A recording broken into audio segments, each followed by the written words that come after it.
So game 2 here between Bradiford and Scallywag. This one's a best of 5 and Bradiford's taking the first one with a kind of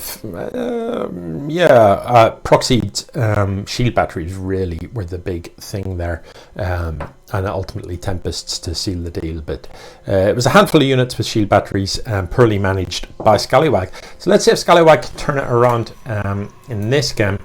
It's Bradiford is coming out with this worker, and it's either a very early scout or it's going to be mischief again. If you're Scallywag and you know that Bradiford, have we seen any straight up play from Bradiford? The short answer is no, not really. It's cannons, it's that type of stuff.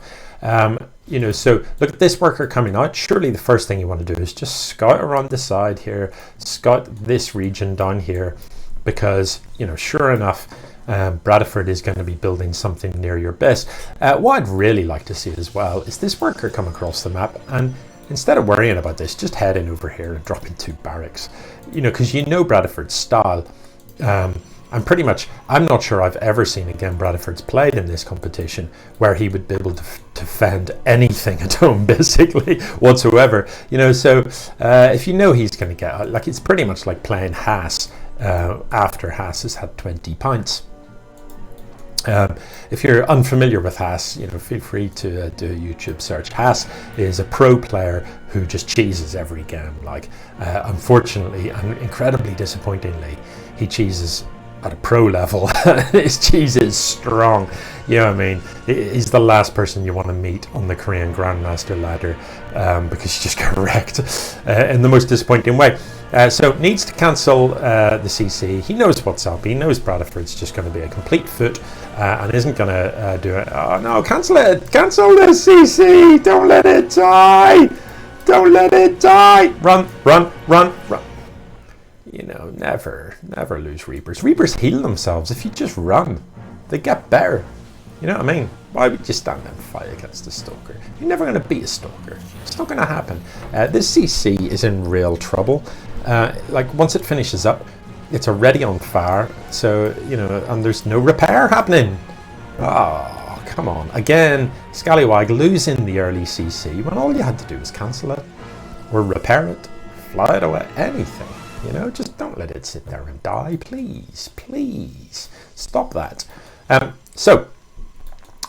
This time, it's a very similar build to before. Is Scallywag going to build a bunker or anything like that? This is over. This time Bradiford actually has, enough Stalkers to just force his way up the ramp and win. The Void Ray is going to make quick work of that, so Stim never finishes up, but he does have combat shield. But look, what's in production? Nothing. Marines queued up. Where are the 5? Where are the 5 racks that you need? Where are the bunkers that you're going to need? Where's anything that you're going to need? It isn't in production. You've got all those minerals. Oh, I'm so rubbish. Wait, stop, cease and desist.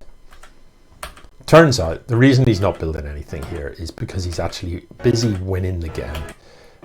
I swear I need my eyes tested. Look at this. Perfect. So in Bradiford fashion, right, imagine the last minute or so of casting just didn't even happen at all. And instead, rewind to that bit where I said, what I'd love for Scallywag to do is just drop a couple of racks over here, because Bradiford never has anything at home. And look, that's exactly what he's done. So, I still find the loss of a CC for 400 minerals slightly unforgivable. And losing these Reapers is also similarly careless, because you could have sent them across the map and killed workers with them. And forced a response at home, which would have been more useful. I still don't like that there isn't a bunker here, because why wouldn't you have a bunker? Just a bunker. Look at all the time that you've got here. A bunker just makes such a big difference. Single or maybe 3 SCVs just on auto repair next to it. But is cranking out the Marines at home, and this is enough. This is enough Marines to just come in, snipe this pylon so nothing can even warp in at home, and then just mooler all the workers. So while this is happening on the other side of the map, suddenly Suddenly Bradiford realizes, he doesn't even pull the workers, he's just going to let them die.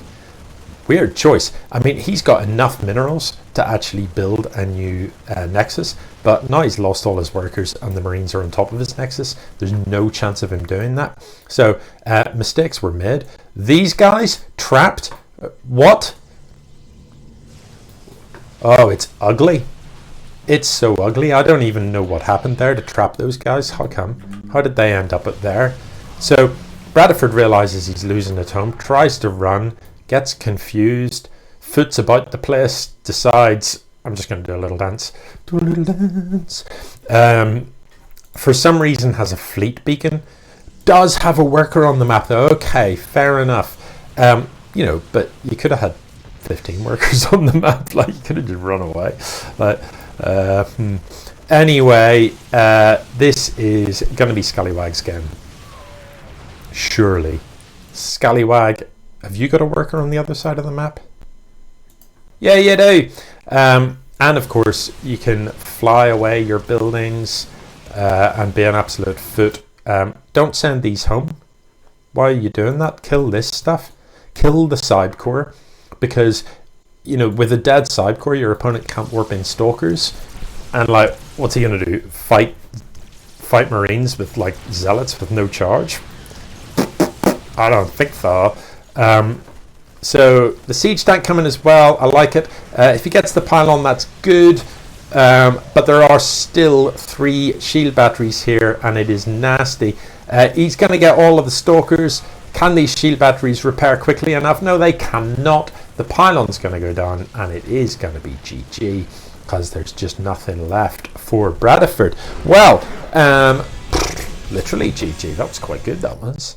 Yeah, right. Note to self. Do eyeball the minimap from time to time. GG.